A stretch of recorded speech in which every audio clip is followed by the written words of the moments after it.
Iya, assalamualaikum warahmatullahi wabarakatuh. Waalaikumsalam warahmatullahi wabarakatuh. Alhamdulillah, salatu wassalamu ala rasulillah wa ala alihi wa sahbihi wasallam. Alhamdulillah malam ini bisa ketemu dengan rekan-rekan dakwah sekalian, yang semoga Allah menjaga kita semuanya dalam kebaikan. Mohon maaf, ini sinyal agak pedat-pedot. Pedat-pedot itu apa? Ini ada hujan di sini, jadi terganggu nanti ini mungkin di beberapa ini ya penyampaian. Tapi insya Allah mudah-mudahan lancar ini. Suara saya jelas ya? Jelas.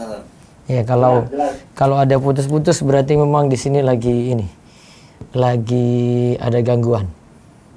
Ini mau pakai bahasa Ambon apa bahasa Jawa aja ini? Mungkin bahasa Bali kan Baik, kita sebelum sharing nanti insya Allah saya sampai jam 9. Tujuan saya ingin berbagi ini materi yang mudah-mudahan manfaat untuk penggiat dakwah, terutama mungkin yang di media sosial ya.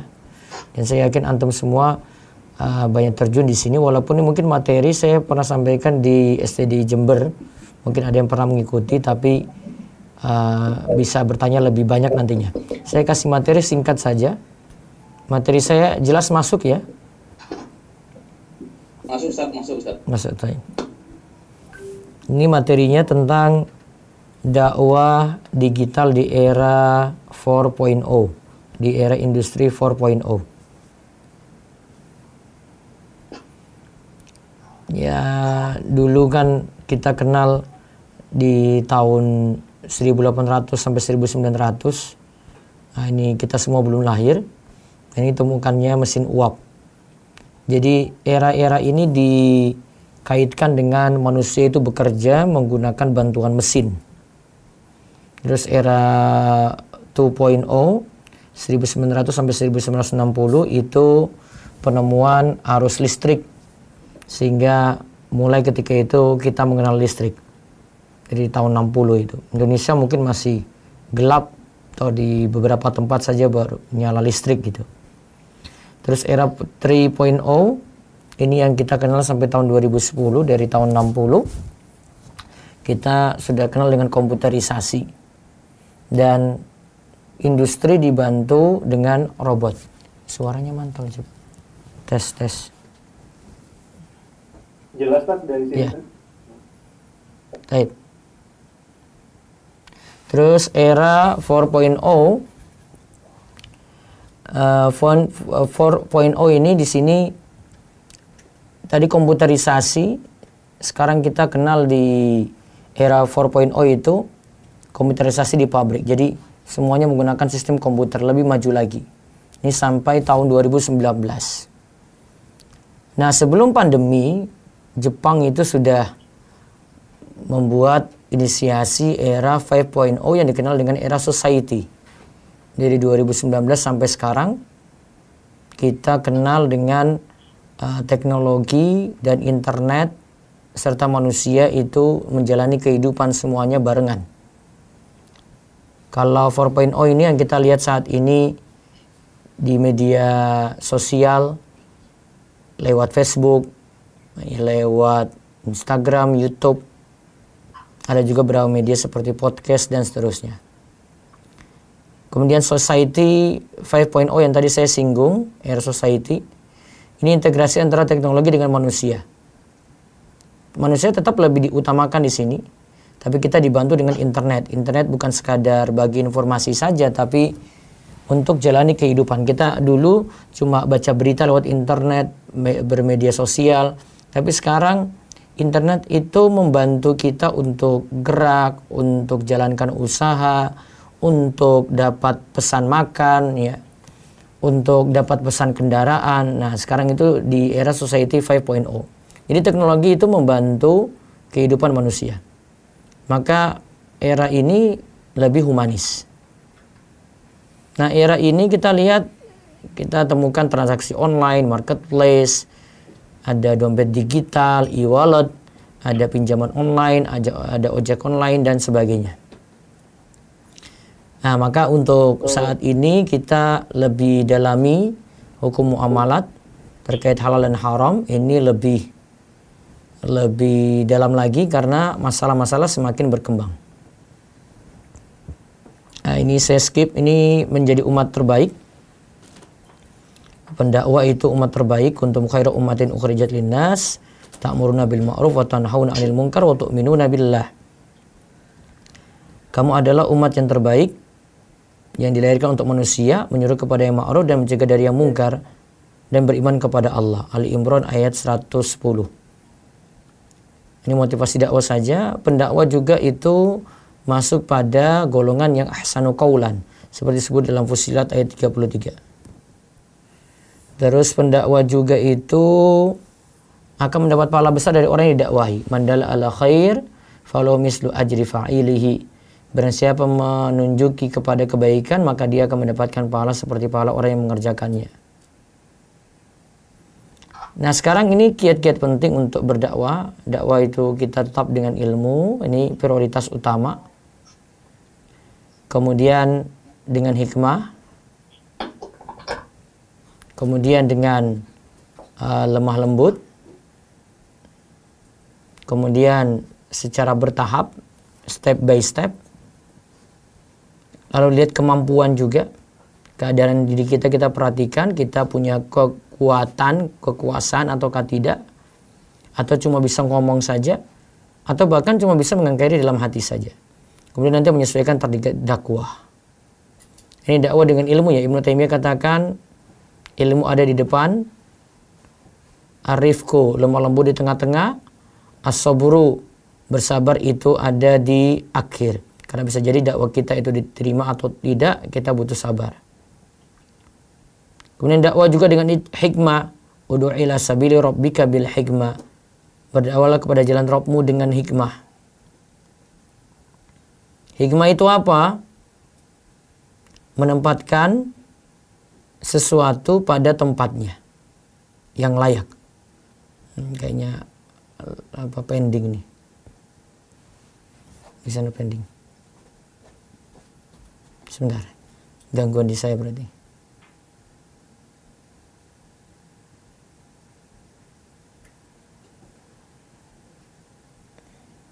Di sini sinyalnya mati ini. Bagus Ustaz, bagus. Sebentar, ini pending, tunggu sebentar.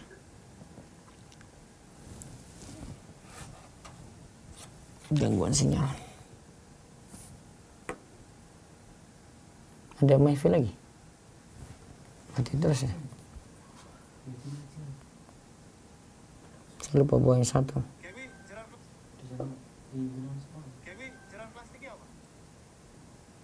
Tunggu ya sebentar ya.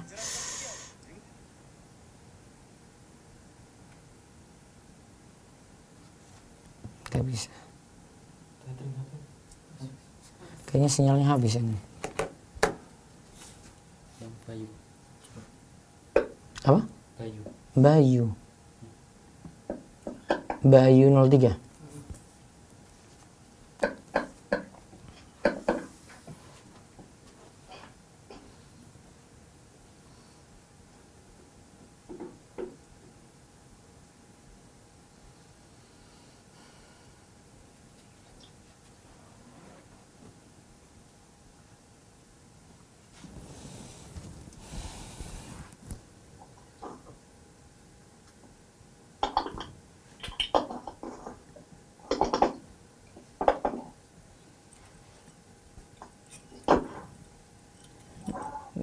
Itu sudah nyala Bayu punyamu sinyalnya? Masih belum masuk ya? Nggak bisa.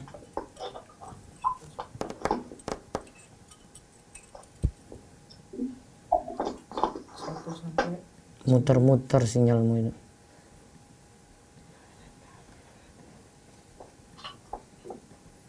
Coba cek pulsa yang itu. Ini masih muter-muter sinyal terus.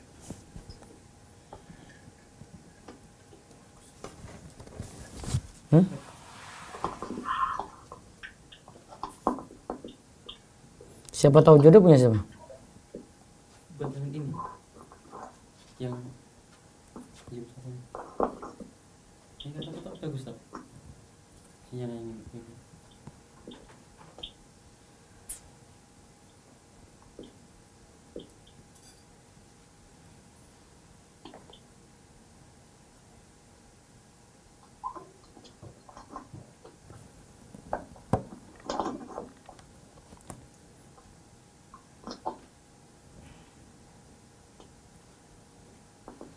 Tidak bisa masuk sinyal di sini. Pakai aja. Tarik sini. Nggak bisa. Jadi maksudnya laptop. Filenya di sini. Nggak bisa pindah-pindah. Kan kalau sudah ini gitu. Bentar. Tak masuk dulu.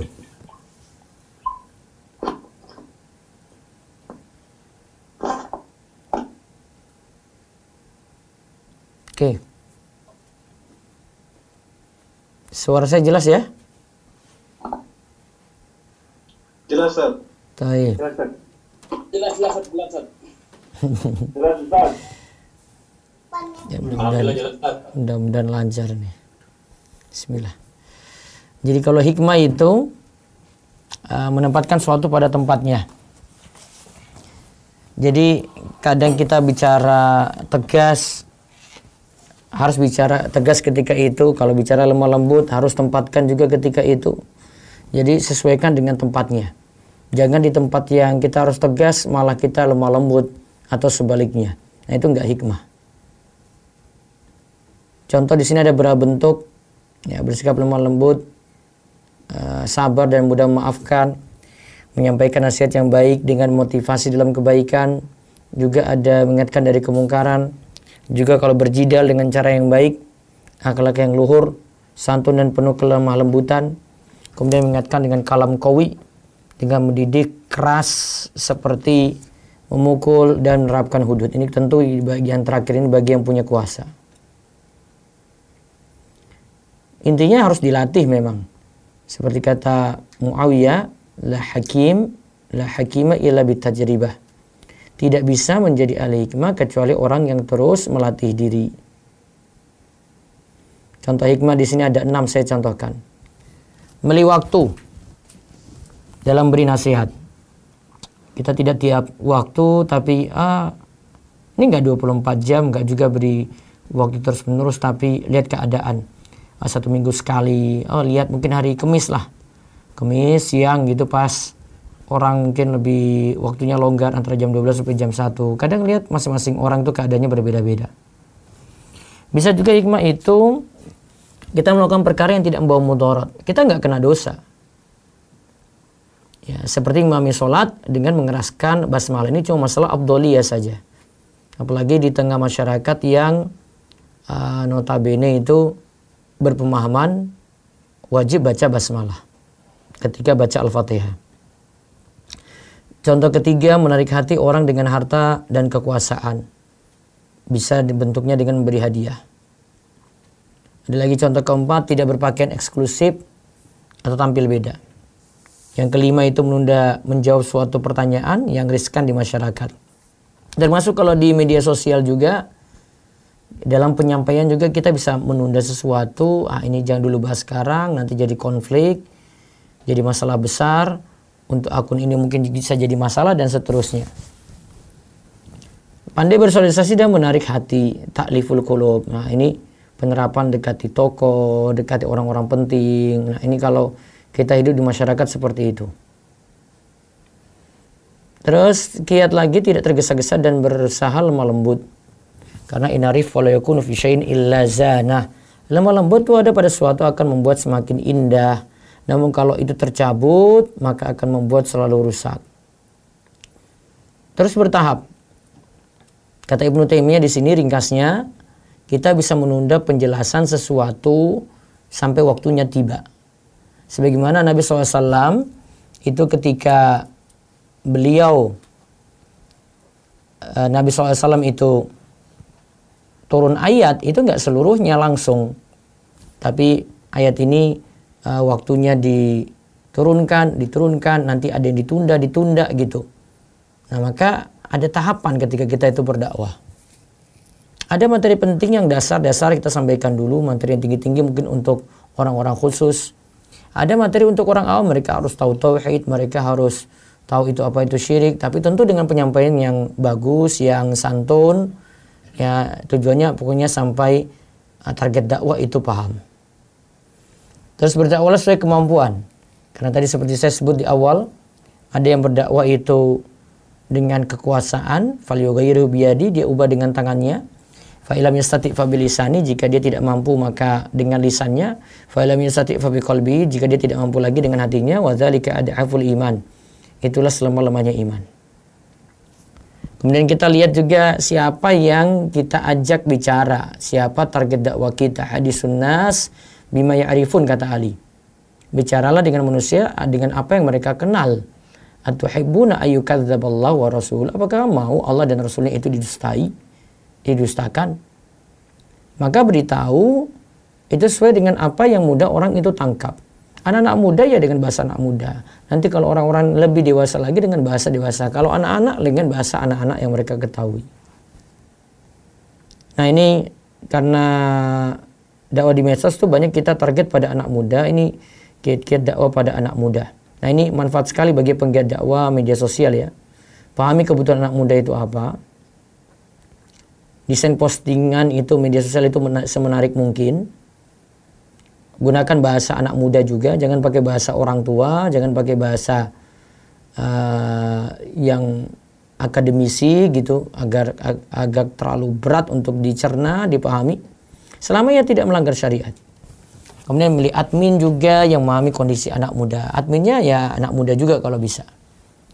Nah ini target dakwah yang tadi kami sebut. Ini kita kenal generasi milenial ya. Kalau saat ini itu yang berada pada umur 25 tahun sampai 39. Tahun lahirnya 81 sampai 95. Sosmednya itu biasanya Facebook, Twitter, Instagram. Generasi yang lebih tua itu namanya generasi X. Ini ya sampai umur 60 tahun lah. Itu biasanya pakai Facebook, kalau enggak pakai Twitter. Kemudian yang generasi di bawahnya lagi yang masih remaja itu generasi Z biasanya pakai Instagram. Makanya memang kalau untuk dakwah Instagram itu paling ini sekali, paling jadi tujuan dakwah ya, tujuan atau target dakwah ya, karena memang kalau dari sisi generasi muda mereka incar pada Instagram. Anak-anak milenial ataupun yang remaja saat ini mereka incar pada Instagram. Tapi ingat karakter mereka itu mereka idealis kalau anak-anak muda saat ini. Kemudian nggak mau ribet, jadi suruh baca panjang-panjang nggak mau. Namun kalau disuruh baca postingan satu flyer ringkas, sudah ada intisari, sudah ada ringkasan, mereka lebih senang untuk itu. Sama juga tulisan website, kalau mereka itu baca yang sifatnya ada penjelasan tapi ada kesimpulan di bawah, mereka lebih senang untuk membaca tulisan semacam itu. Ini karakter milenial nih. No gadget, no life. Tidak ada HP, nggak bisa hidup. Terus mengerjakan beberapa tugas bersamaan. Jadi ini malam nih dengar kajian live saat ini. Ya dia sambil buat ngopi, dia sambil ya mungkin ada yang jawab pesan lagi, ada yang buka Instagram lagi. Pokoknya nyambi semuanya itu. Exactly, Ustaz. Iya, itu anak-anak kita ini sekarang ini. Ya antum-antum sekarang inilah. Mau rebahan, mau jungkir balik juga kan nggak kelihatan juga kalau di Zoom. Nah, terus mereka juga punya sifat sharing is cool. Ya pokoknya sharing lah, asik lah kalau bagi-bagi sama orang gitu. Tapi ada yang sifatnya juga untuk pamer, ada yang memang sifatnya untuk berbagi. Kalau sifatnya karakter yang generasi tua itu yang generasi X yang tadi disebut, mereka maunya berbagi. Bukan tujuan untuk pamer gitu. Tapi kalau generasi milenial dan generasi Z yang remaja itu mereka ingin tunjukkan jati dirinya, ingin memamerkan sesuatu gitu. Maka kita lihat di zaman ini ada makanan itu dipamerkan ketika dimakan, ada mukbang, ada yang lainnya.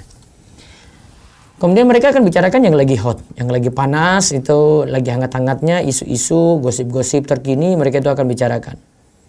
Kemudian sifat mereka, karakter mereka nanti tergantung grup. Mereka ada di grup mana? Kalau mereka ada di grup WhatsApp keluarga, seringnya bahas tentang kekerasan, mereka akan sifatnya seperti itu. Bahasnya tentang mencela pemimpin, mencela presiden, akan bahas kayak begitu. Nah, mereka di grup yang semangat dakwah juga akan sifatnya seperti itu. Nah, kemudian sifat mereka lagi dikit-dikit posting. Oh, saya ada di Pantai Gesing ini ya, di Gunung Kidul lah posting. Oh, saya sudah sampai di rumah nih di Surabaya nih, posting lagi. Oh, saya ini sudah alhamdulillah sudah mau istirahat dulu, posting lagi. Nah, dikit-dikit posting. Sifat milenial seperti itu. Intinya memang penting untuk jaga keikhlasan kalau kita mau berdakwah, termasuk kita mau memosting sesuatu, karena kan tadi saya sebut memang orang cari eksistensi, cari pamer ya, maka keikhlasan ini perlu dijaga. Nah, ini kalau terkait dengan Rumah Iso, kita punya media dakwah di sini, ada situs web. Ini ada 4 website utama, rumahiso.com, remajaislam.com, ruqayyah.com, dan website pesantren darussolihin.com. Yang jadi pusatnya di sini Rumah Iso, kemudian yang lainnya itu turunan.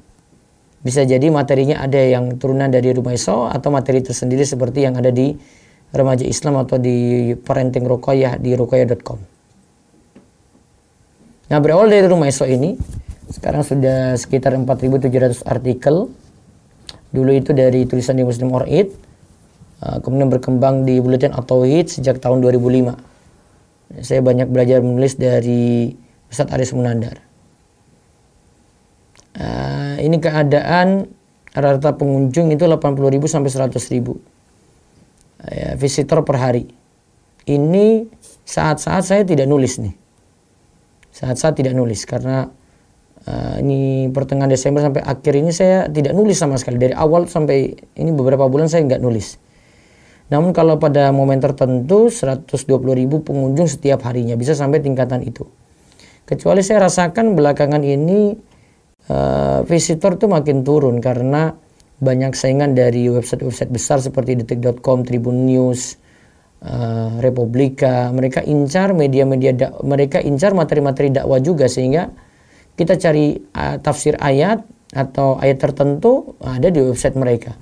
Sehingga itu juga berpengaruh. Tapi ini kita lagi pelajari, kita mau kejar SEO lagi untuk mengatasi situs-situs besar tadi. Dan termasuk yang tinggi saat ini juga nu.or.id, karena memang mereka konsen untuk dakwah lagi di medsos seperti itu. Ya, di rumahiso.com berkembang juga sekarang punya Instagram. Ini data dari 22 Oktober sampai 20 November. Dengan accounts reach itu ada 459.000. Ini turun 24%. Kemudian konten interaksi itu ada sampai 162.000, artinya komunikasi antara yang jadi follower kemudian dengan pemilik akun, ya ini meningkat 4%. Misalnya jawab komentar, kasih like, mereka simpan gitu ya. Terus total follower ini 827.000 sekarang ini. Ini nambah 0,6%. Nah, ini bisa dipelajari di sini berkembangnya Instagram dari 22 Oktober sampai 20 November tadi kan turun. Sebenarnya untuk account reach-nya ya. Kalau dipelajari di sini di bulan Desember akhir-akhir ini menjelang Natal itu lumayan tinggi. Di sebelumnya ini masih biasa saja. Ada grafik yang tinggi, ini grafik untuk jam-jam tertentu ya. Untuk jam-jam tertentu. Terus ini ada impresi dan seterusnya. Ada website tabs juga. Itu keterangannya bisa lihat di Instagram ya. Nah, terus ada interaksi di sini, ada likes-nya sekian 16.000, ada komen sampai 84. Ada postingan kita disimpan sampai 1909 kali gitu. Kemudian di-share juga 1260 kali. Nah, story ini tingkatannya tinggi sekali. Jadi ada di Instagram itu kan ada post, ada story ya. Story itu lumayan tinggi memang. Ini meningkat sampai 60,7% ya kalau untuk akun Rumah Iso. Ini akun Rumah Iso bukan akun saya pribadi. Terus ada lagi follower breakdown. Yang follow 16.000, unfollow 11.000. Kemudian kalau di total ya ada sisa 4.000. Nah, akhirnya dapat angka tadi sampai totalnya 827.000 tadi. Nah, ini grafiknya yang follow ya. Nah, itu tadi Instagram, sekarang Facebook. Facebook itu pengikutnya 3,6 juta kalau di rumeso.com. Kemudian ada yang jadi pengikut organik, lihat di grafik di bawah ini. Ada pengikut berbayar, artinya karena iklan. Kemudian ada yang berhenti mengikuti. Nah, tapi nanti berganti, ada yang ngikut baru juga gitu. Memang sifatnya seperti itu ya kalau di media sosial ya. Ada sini suka halaman, ya. Ada yang suka secara organik, ya. Ada yang suka berbayar juga. Tapi ada yang batalin juga ada. Nah, ini masih di Facebook.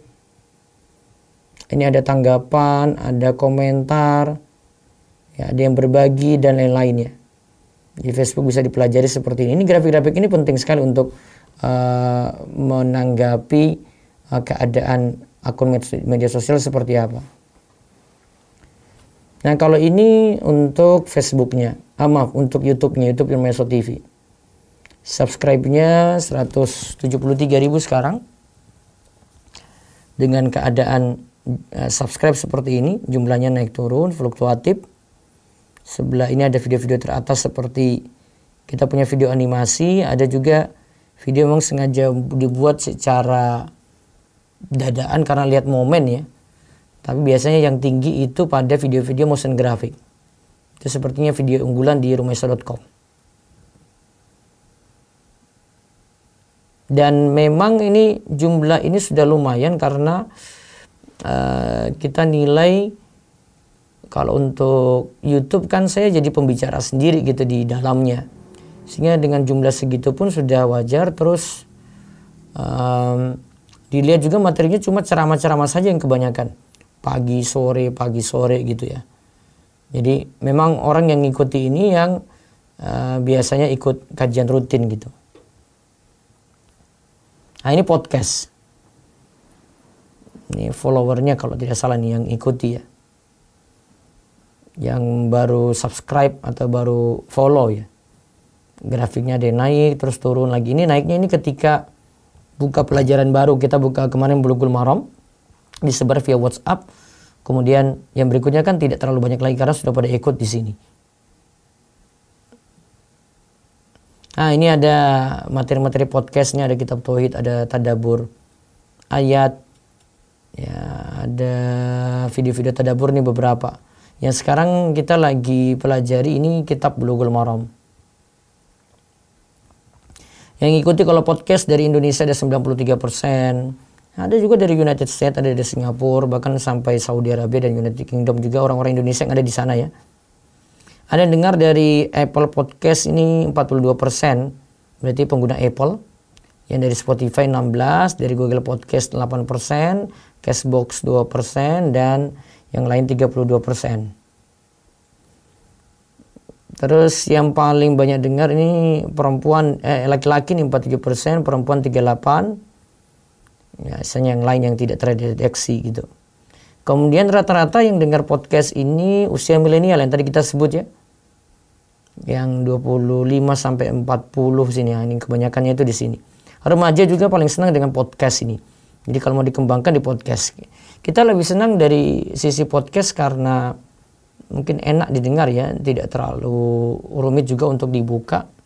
Orang-orang sudah pada familiar juga sehingga kita memilih podcast dibandingkan SoundCloud. Nah, dari media sosial tadi kita butuhkan di sini ada admin, yaitu butuh untuk admin situs web dan juga medsos. Bahkan kalau untuk medsos itu masing-masing pegang sendiri ya. Satu akun pegang sendiri untuk desain, tapi kalau untuk upload bisa satu orang yang ngurus sendiri, tapi untuk ngurus gambarnya, ngurus videonya itu sendiri-sendiri. Kemudian ada penulis, ada tim inti dan ada editor naskah. Sekarang yang saya kembangkan itu ada penulis tambahan lagi. Dulu saya penulis tunggal untuk 3 website tadi. Kita ada penulis tambahan dengan cukup dia mengolah dari tulisan-tulisan sudah ada, kemudian jadi tulisan baru gitu. Kemudian kita butuh ada desainer, ada editor ya. Ada desainer gambar, ada editor video. Ini masing-masing butuh sendiri gitu. Ya tinggal dihitung saja dari jumlah akun bisa, jumlah desainer berapa, editor video itu berapa. Intinya yang paling rumit di sini pada sisi dana. Memang butuh dana besar, tapi punya impact atau punya pengaruh besar. Karena makin besar yang kita keluarkan, nanti efeknya pada dakwah juga makin besar. Seperti kita ingin membutuhkan donasi. Kalau Darussolin kan ada butuh bangun masjid, butuh kurban, butuh untuk dana buka puasa gitu. Sehingga kita tidak terlalu pusing memikirkan ini karena ada tujuan besar di balik itu gitu. Kita berbagi ke mereka, dari banyak berbagi ini nanti mereka bisa balas dengan memberikan donasi untuk wakaf dan sedekah-sedekah lainnya. Rumesa.com saat ini sudah yang kita kelola ada Rumesa.com, Remaja Islam, ada Ruqayyah.com, Rafiq Kids ada di YouTube ya. Darussolin ini yang pesantrennya.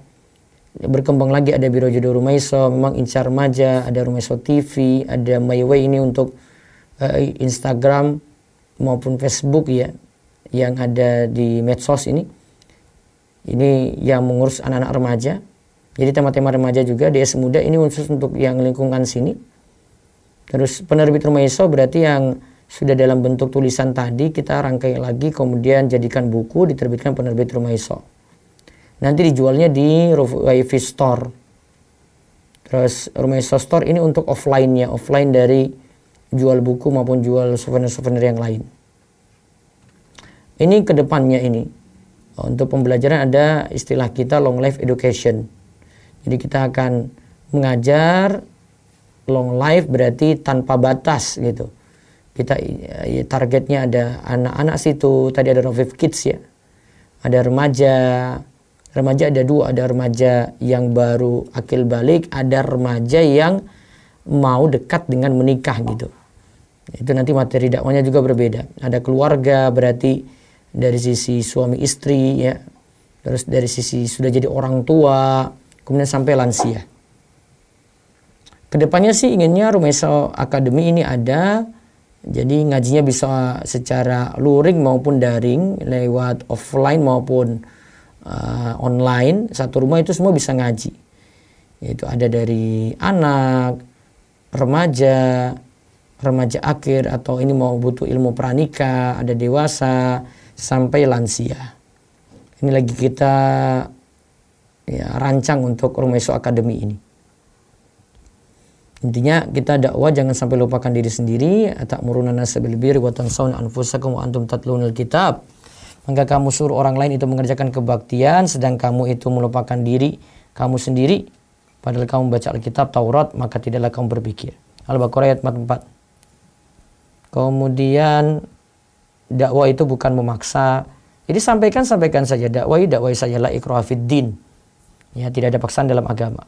Kemudian tugas kita itu hanya menyampaikan wa alaina ilal balagul mubin. Yang penting istiqomah. Innallazina qalu rabbunallahu tsumma istaqamu. Wallahu a'lam bishawab. Baik, itu yang kami sampaikan. Monggo jika dari 40 orang ini yang di Zoom ada yang mau tanya silakan. Mungkin kawan-kawan sudah tidak sabar ingin tanya jawab Ustaz. Nampak tadi antum sangat menguasai dari sisi materi, konten, dan juga secara teknis dari persoalan media ini. Nah, mungkin silakan rekan-rekan yang lain, kami persilakan untuk menyampaikan pertanyaannya kepada Ustaz. Tafadhol.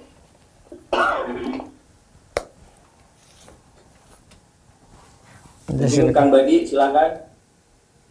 Yang lain dulu, aneh belakang Anda. Nah, mungkin ada pertanyaan Ustaz seperti ini. Perbedaannya adalah, karena ini kan Ustaz yang mengisi, followernya banyak gitu Ustaz. Mungkin ada masukan buat kami Ustaz. Tafadhol. Apa maksudnya? Mic-nya mute Ustaz. Oh, sebentar. Tes. Ya, tafadhol Ustaz. Oh, mic situ mute. Afwan, mute lagi Ustaz mic-nya. Sebentar. Tes. Ya. Dari sisi apa tadi maksudnya? Followernya banyak terus? Jadi mungkin ada yang bertanya atau mungkin ada yang orang-orang yang bergerak di dakwah sosial ini minder Ustaz. Wah kalau saya kan bukan siapa-siapa, kalau Ustaz mungkin sudah terkenal, kemudian mudah untuk menggapai dari para anak muda ini Ustaz, begitu. Jadi buat target dulu, pertama target dakwah itu bagaimana, kemudian langkah-langkah seperti apa kan yang kita ingin lakukan untuk dapat target tadi, tujuan tadi. Nah dari situ kedepannya sih tinggal memikirkan gimana untuk berbagi. Kalau saran saya sih dia tidak hanya membuat konten dan membuat materi-materi dakwah, tetapi ada pembina yang membina misalnya ini akun Facebook atau Instagram atau YouTube ya.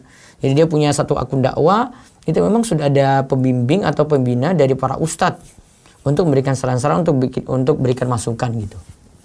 Jadi tidak berdiri sendiri kalau saran saya. Gitu. Baik. Jazakallah khairan. Silakan Iwa, mungkin ada yang ingin ditanyakan terkait teknis maupun yang lainnya. Oke, Ustaz, Afwan nanya dari Bali, Ustaz. Silakan. Baik. Ustaz, ini Anda melihat fenomena dulu kan awal-awal 2000-an itu website dari Sunnah itu menang gitu Ustaz di Google Google search ini orientation SEO ya, sebelum salah namanya. SEO ya. SEO.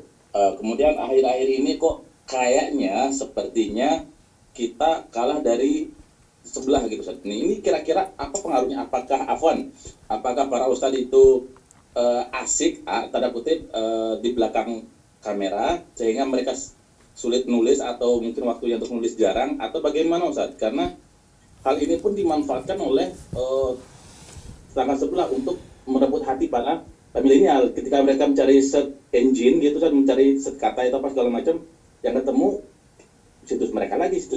Padahal dulu kita yang menguasain gitu Ustaz. Itu kira-kira apa Ustaz penyebabnya? Saya sih pelajarinya banyak faktor ya. Yang pertama itu yang jelas mereka bergerak dan mereka lebih semangat pelajari SEO gitu. Lebih pelajari SEO daripada kita-kita gitu. Saya lihat yang serius dalam hal ini cuma konsultasi syariah saja gitu. Kalau Rumah ISO memang dari dulu saya ngurus pribadi, jadi saya nggak peduli SEO gitu. Kalau rating atas ya syukur-syukur saja, kalau saya nggak peduli sama sekali dari dulu, itu sifat saya memang kayak gitu. Tapi karena memikirkan belakangan, saya pelajari lagi, terus timbang-timbang, ini kayaknya saya harus pelajari sendiri, dan saya belakangan ini pelajari sendiri, dan saya konsultasi dengan ada Mas Andita yang dari Makassar itu. Nah, itu banyak bantu itu beri masukan gitu untuk ini. Oh, saya sudah paham. Jadi ketika dia beri masukan tadi, saya sebenarnya sudah merasakan sebelumnya. Tapi memang dari dulu saya buat tulisan itu untuk saya sendiri dan bagi ke orang gitu. Tapi karena perkembangan kita kan tetap bergantung pada Google ya. Terus itu ternyata harus diseriusi. Walaupun memang tulisan saya, walaupun tadi saya tunjukin, walaupun saya nggak nulis beberapa bulan, saya cuma tulis 1-2 kali saya sebulan gitu, tetap masih di atas karena tulisan itu dari sisi SEO lumayan lah, karena memang kebutuhan. Karena SEO itu kan dari sisi pertama kebutuhan orang pada tulisan tadi. Kemudian yang kedua terjawabnya pertanyaan mereka gitu. Mereka dapat jawaban langsung dari tulisan. Jadi dia cari hukum, misalnya Homer itu apa ya Homer? Ya, kalau di tulisan itu sudah ada jawabannya, maka akan langsung terlacak oleh Google sehingga dia tulisan itu masuk ke ranking atas atau halaman pertama gitu di Google. Memang seperti itu. Jadi kebutuhan orang gitu. Nah, jadi jadi apa yang dicari? Nah, kalau gampangannya itu apa yang dicari oleh orang, itulah yang dibuat artikelnya.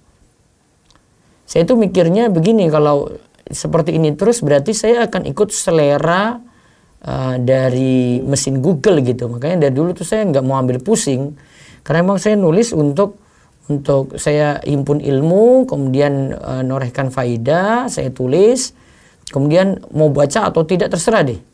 Itu memang tujuan saya dari dulu. Tapi ternyata harus didekati. Jadi mungkin strateginya kita ada tetap tulisan berupa tulisan rutin gitu untuk ya misalnya mau bikin buku gitu. Tapi ada tulisan juga yang nanti orang butuhkan. Orang butuhkan untuk itu. Nah, di rumeso.com, di Muslim or Eid, Konsultasi Syariah sudah ada. Tetapi website yang lain itu lebih ada lagi daripada kita gitu. Dan mereka lebih incar lagi karena sudah pelajari dari SEO-nya gitu. Coba saya tunjukkan cara ini ya, mudahnya itu pelajari kata kunci. Salah satu kalau ada yang di sini sering baca website ya, ini pakai Ubersuk.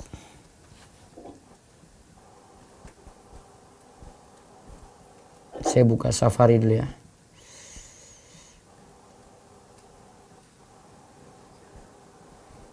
Ini salah satu kata kunci kita cari di satu website. Ini sampai saya langganan ini. Ini berbayar ini. Insya Allah. Saya kemarin cari, saya buat artikel tentang zina misalnya. Nah ini, saya cari dengan kata kunci taubat zina gitu. Nah, cara carinya gini. Berarti, oh ini ada kata taubat zina ya. Nah, saya harus keluarkan artikel yang kata kuncinya taubat zina di sini. Terus saya lihat di sini volumenya. Ini volume ini the number of search, artinya jumlah orang itu cari dengan kata kunci ini. Dan ini sudah ada harganya ini. Ini berarti banyak yang cari gitu. Ada juga dengan kata kunci taubat zina pakai H. Tapi saya pakai ini aja deh. Nah, contohnya ada di artikel misalnya ini. Lihat ini artikelnya aja zina tapi di Palembang Tribun News itu. Pernah lakukan zina, segeralah taubat dan lakukan 3 amalan ini jika tak mau diazab. Ini kan artikel agama.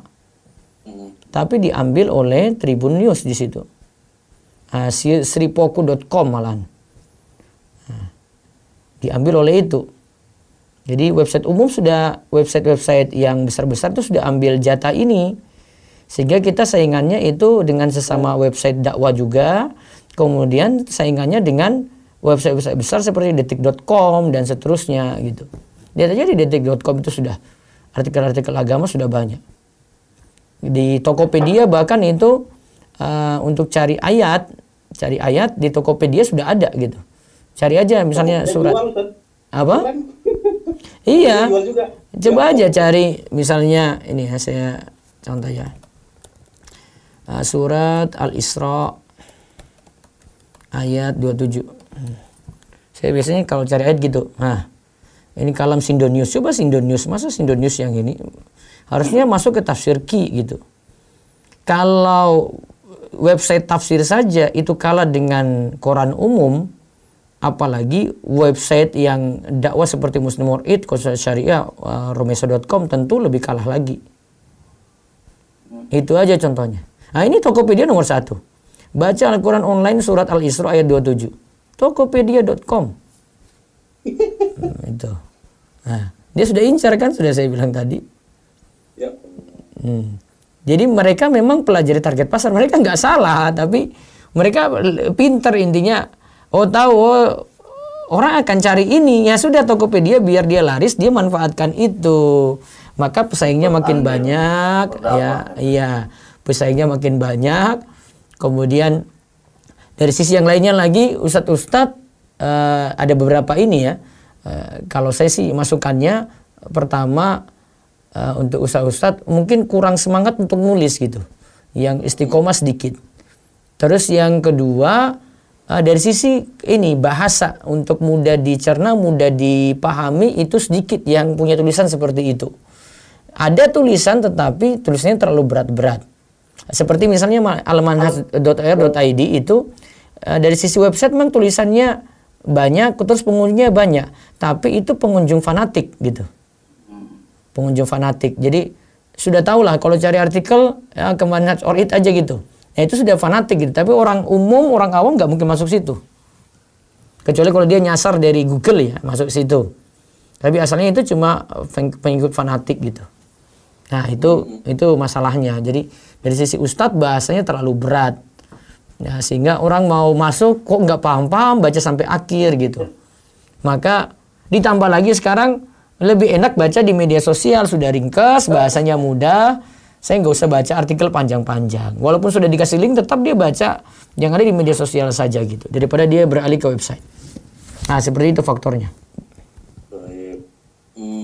Mana pandangan lagi, Pak? Berarti ini adalah mau nggak mau penggiat dakwah itu harus paham tentang era digital loh, ya, artinya. Iya, SEO-nya dia harus terjun juga, pelajari gitu. Padahal dulu orang-orang hijau nih masih awam banget kan. Iya kan? Tapi mereka sudah punya perkumpulan lebih giat. Kita tuh nggak ada kumpul-kumpul kayak gitu. Ya Allah. Nah, mudah-mudahan ini acara awal sebagai Iya, jadi mereka orang-orang pintarnya kumpul gitu.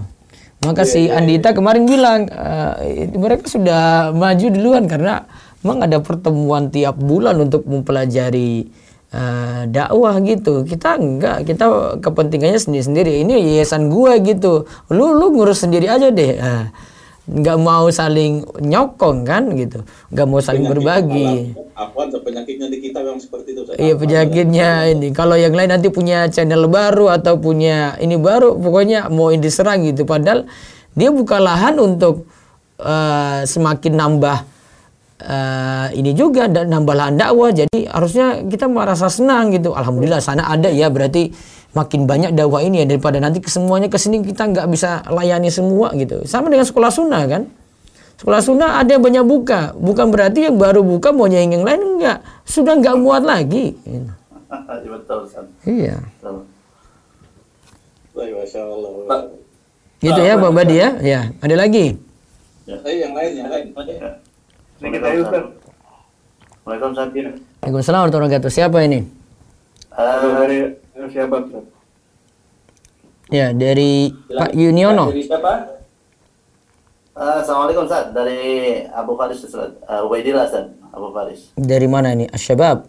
Dari Bekasi, Ustaz. Jakarta, Ustaz. Apa akun dakwanya? Asyabab official, Ustaz. Masya Allah. Apa itu? Asyabab official apa? Instagram? Ini ada beberapa, yaitu Facebook dengan YouTube, juga dengan Instagram, Ustaz. Ya, monggo. Ustaz. Ini kan kaitan tadi yang disampaikan Ustadz, bagaimana dengan hikmah dan yang lainnya, dan juga tadi menyambung dari yang disampaikan Ustadz kaitan dengan kita harusnya sebenarnya menjadi suatu kekuatan besar ketika muncul beberapa media-media dan kawan-kawan dalam berdakwah. Namun sepertinya kalau diamati justru menjadi sesuatu yang akhirnya melemahkan kita. Nah, bagaimana masukan daripada Ustadz, bagaimana agar yang pertama kita bisa berdakwah secara konstruktif, lalu kemudian sinergitasnya kemudian bisa dibangun dengan baik, artinya bisa saling mensukong dan mensupport, karena memang menjadi problematika yang real di lapangan itu, seperti itu, Ustadz.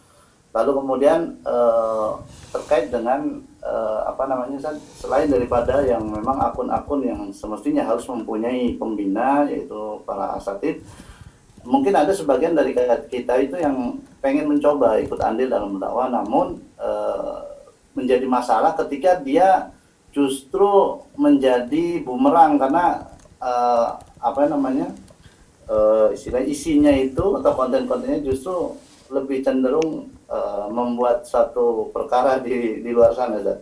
Bagaimana dalam pandangan Ustaz, lalu kemudian nasihat Ustaz seperti apa untuk kami semua? Barakallahu fiik. Assalamualaikum. Ya, intinya yang pertama itu harus ada media yang bahasa saya sih ya medsos bersatu lah gitu.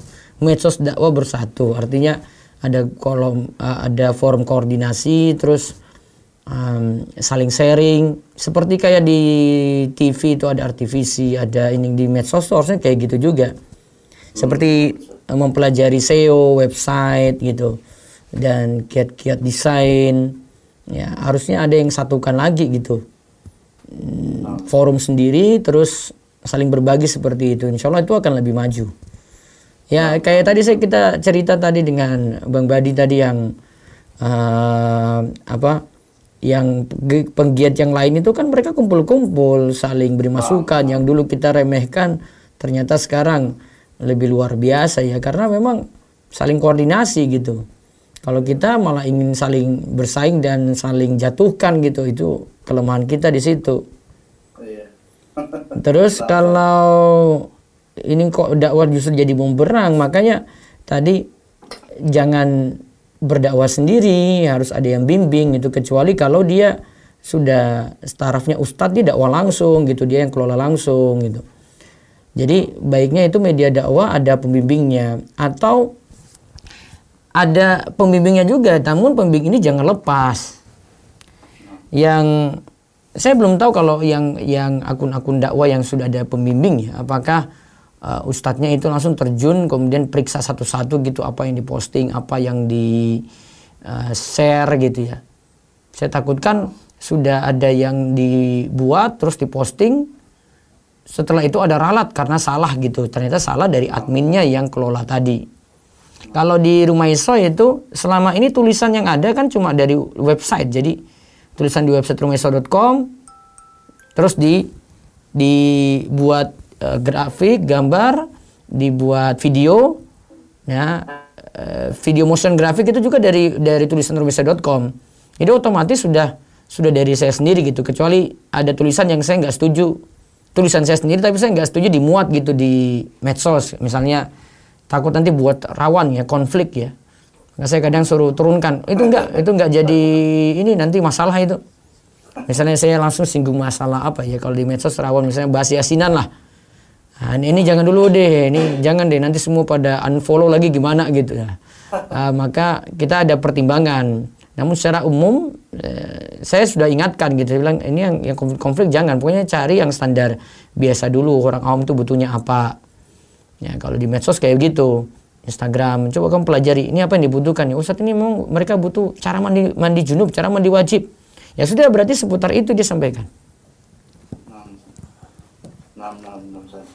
Berarti memang harus ada perkumpulan yang rutin Ustadz ya? Iya, perkumpulan rutin. Terus kalau untuk biar tidak jadi bumerang tadi ya dengan ilmu, kalau nggak ada pembimbing pembina yang terus ngawasi, bukan hanya jadi pembina saja gitu. Karena yang saya lihat dan saya agak sedikit mengerti, ada akun yang kemudian dibuat sengaja untuk menghantam daripada dakwah sunnah itu sendiri. Iya, yang kayak kemarin saya ada share itu apa yang video itu kan kayak di rumaiso.com kan, Rumaiso TV itu kan nggak boleh ada yang potong-potong. Memang saya sudah beri aturan dari dulu karena saya sudah pelajari. Orang potong-potong malah jadi versus-versuskan nanti Ustadz A lawan Ustadz B gitu. Jadi dulu memang nggak diizinkan. Saya sudah bilang ke admin saya Abu Abbas itu, pokoknya nggak boleh Abu Abbas. Dia mau potong minta izin dulu. Kalau saya bilang nggak boleh gitu. Kecuali yang dipotong itu dari atas perintah saya bilang potong bagian ini ya. Atau saya bilang ini ambil dari video ini semua, ini serial ini ambil semua, silakan potong gitu. Nah itu baru dia boleh motong. Tapi kalau ini inisiatif dia nonton video 1 jam kemudian dia ambil cuplik sendiri, nggak boleh. Kecuali saya kemarin bilang satu channel aja, channel MPD, karena MPD TV itu saya ngisi di sana gitu. Jadi berak videonya mereka manfaatin. Tapi kalau yang lain harus izin gitu. Nah, itu untuk mengcounter, mengatasi yang versuskan video tadi gitu. Sebenarnya nggak baik dari sisi itu, karena Ustadz juga nggak setuju sebenarnya. Ustadz kan nggak ngomong hukum A ini nanti lawan dengan hukum Ustadz B yang dia berpendapat kayak gitu, enggak. Ustadz kan ngomong audiensnya umum gitu, nggak lagi nantang gitu. Ya nggak nanti nantang Ustadz ini muncul lagi, kan nggak ngomong kayak begitu. Ustadz A ini telah membantah Ustadz B, kapan dia bantah? Kita nggak nyinggung apa-apa kok. Kecuali kalau saya sebut itu saya lagi bantah Ustadz B, ya itu boleh. Tapi kalau di medsos kan rawan kayak gitu.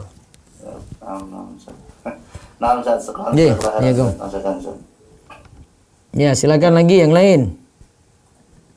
Silakan mungkin dari Garut atau Surabaya mengaji, tafadhol. atau dari Makassar, silahkan. Kalau nggak nanti balik lagi yang nanya loh. Kalau Makassar ngomongnya Ustaz Adu Taufik kapan ke Makassar? Masih COVID, Mas Angkuru. Salam untuk Pak ini, Wagub. Masya Allah, insya Allah, insya Allah. Iya.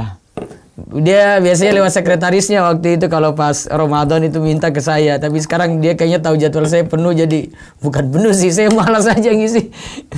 Apa sudah ada jadwal yang lain sih, jadi kayaknya nggak minta lagi gitu. Dulu minta terus itu, hampir tiap pekan itu. Start live dulu bareng di Instagram gitu. Masya Allah, Masya Allah. Alhamdulillah. Gimana Makassar, baik-baik ya? Alhamdulillah, Ustaz. Alhamdulillah. Baik-baik, Alhamdulillah. Insya Allah nanti kalau ke Makassar lagi tak mampir nanti. Keliling nanti sampai Jangan transit ya, Ustaz ya. sampai Toraja nanti ya. Judulnya bukan transit. Oh, jadinya transit. Ya, gaji 2 hari lah gitu ya. Alhamdulillah. Iya. Baik, ada lagi? Assalamualaikum. Waalaikumsalam warahmatullahi wabarakatuh. Ustaz dari Kalteng Dari nih, Ustaz. siapa? Hairil Anwar. Dari Abu Dhabi. Khairil Anwar ya. Silakan. Dari Kalteng. Iya. Ya. Apa nih Ustaz, mungkin pertanyaannya agak beda sendiri ya dari yang lain. Iya. Dan ini memang kayaknya perlu juga kita untuk tahu. Kemarin itu ada teman Ana yang nanya terkait dengan monetisasi di YouTube tuh Ustaz. Iya. Ya, memang kalau Ana dengar atau Ana lihat di termasuk Ustaz sendiri kan tidak menyebutkan untuk haram dan seterusnya kan. Cuman Iya. kalau misalnya nanti kita bikin konten murotal, nanti pas ada iklan dari YouTube-nya malah ini kan iklan wanita yang membuka aurat gitu. Nah, cuman teman-teman itu juga lihat kalau di situ tidak diperbolehkan, kenapa yang punya Yufit kayaknya ada iklannya gitu. Karena Yufit itu ditagih sama YouTube, kamu pakai layanan kita, kok kamu nggak boleh kita pasang iklan di situ? Karena YouTube subscribernya sudah banyak, YouTube yang nuntut. Oh, nah. Iya, masa sudah banyak kayak gitu kita nggak boleh pasang iklan di situ. Nah dipaksa, kalau enggak ya ditutup. Oh gitu. Iya, namanya saja pakai layanan orang. Kamu dapat ini pakai rumah kontrakan dikasih gratis, sudah pakai aja gitu. Ya. Terus masa kita nggak yang punya kontrakan nggak boleh pasang sesuatu di situ? Boleh-boleh aja. Ya, susahnya kita kalau pakai layanan orang kayak gitu, karena itu lahan orang gitu.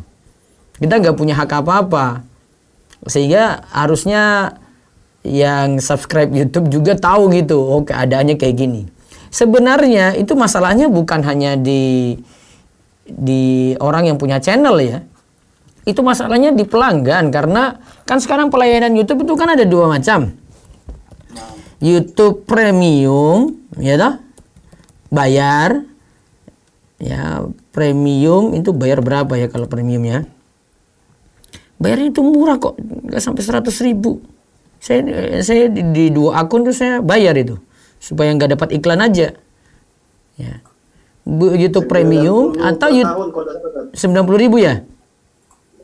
Iya, 6. Iya kan bayar itu. Kalau dia gratis, resiko dia. Kamu gratis, masa nggak ada iklan gitu? Jadi yang salah itu bukan yang punya channel, yang salah itu yang gratisan. Kenapa kamu gratisan? Iya, gratis kok nuntut bebas iklan gitu kan?